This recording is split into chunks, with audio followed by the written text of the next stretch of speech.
Syndur eftir Einar Jónsson er verk listsköpun og örlög listamannsins í því ferli.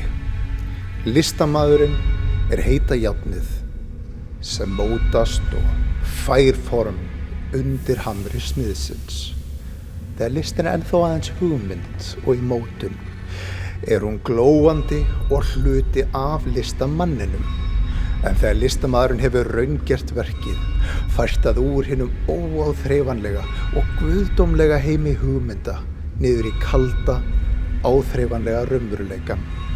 Hættir það að vera hluti af honum og verður aðeins að kurli og köldu sindri.